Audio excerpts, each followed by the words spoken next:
So this is the post that I made for our final presentation, which concludes all the reflections and analysis that I made from part 1 to part 6. First of all, as phonetics and phonology, we often find a discrepancy between spelling and sound in language. Phonetics is how words actually sound, so it is very important for learners to have the phonological awareness and master the phonetics in order to develop a good speaking skill. I have observed some emerging bilinguals at the beginning of the semester, and those students are new immigrants from China. They do have a good tone awareness since Chinese is a tonal language. However, the pinyin romanization of have made it difficult for those Chinese students to pronounce English correctly because they might mix the pinyin with English phonetics. I also encountered some Chinese language learners in New York. They also find tongue awareness is crucial in learning Chinese languages. So this is the post that I made for our final presentation, which concludes all the reflections and analysis that I made from part 1 to part 6. First of all, as phonetics and phonology, we often find a discrepancy between spelling and sound in language.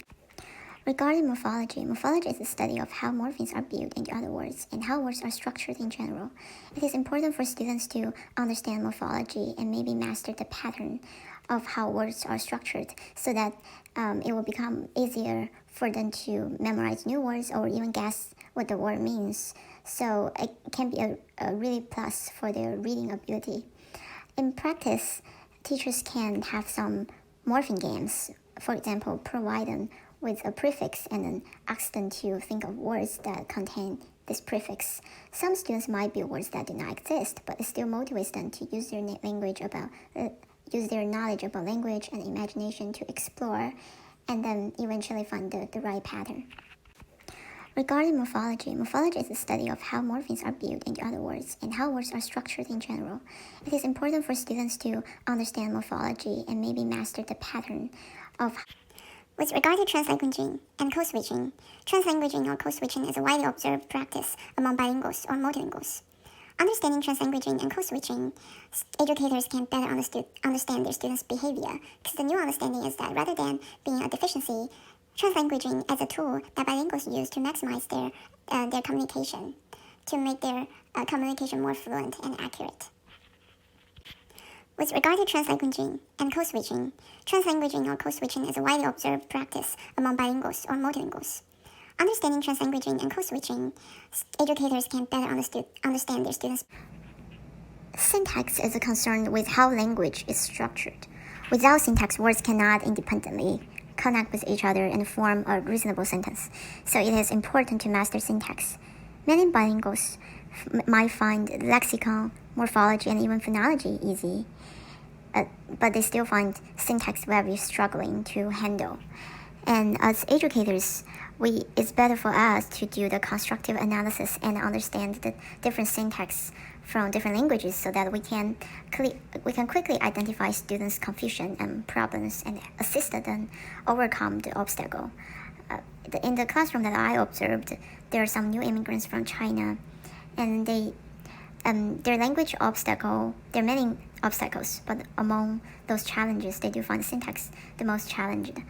Because, for example, in Chinese, subjects and verbs do not need to agree in terms of number, and then we do not have the same agreement system, including case agreement and other agreements with English. So like we often can find it's just a negative transfer from L1 to L2 rather than that students cannot learn English syntax well.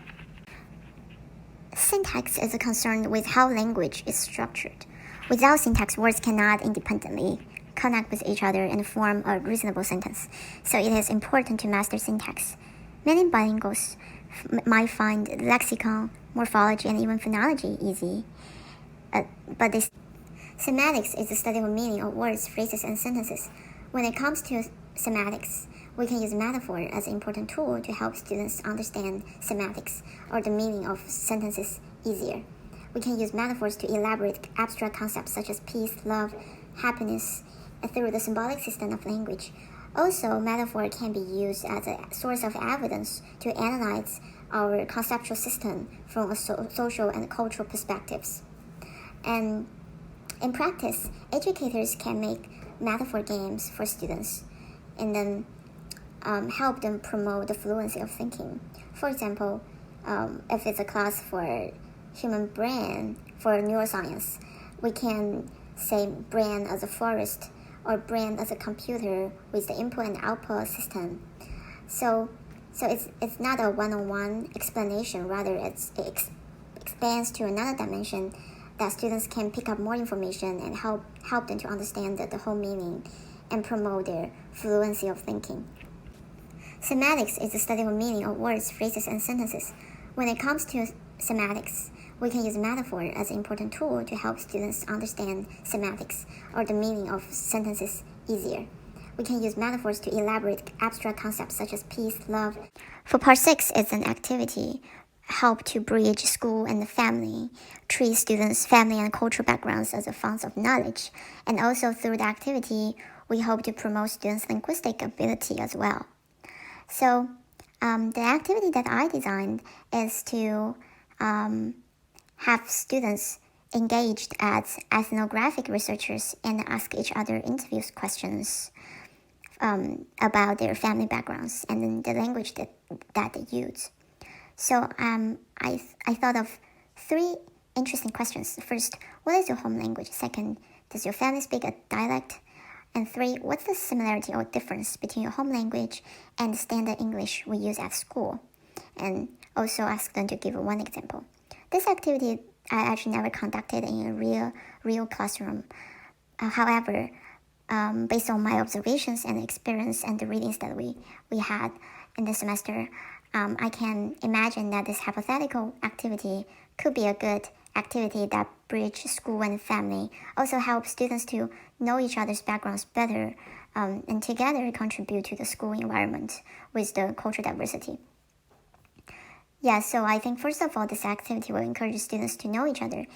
And then secondly, during the interviews, both students have to reflect their family culture and identity, and also identify the difference between home language and school language, which would naturally develop a deeper understanding about language itself. For example, dialect is just a linguistic variety.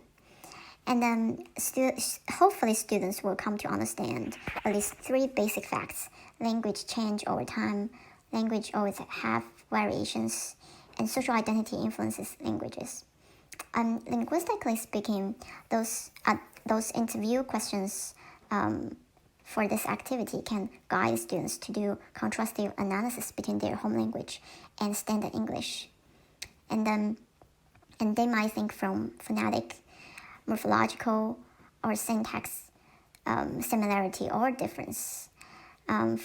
Based on my experience, Spanish English learners usually find English phonetics difficult due to the discrepancy between sound and spelling, while Chinese English learners will find English syntax difficult.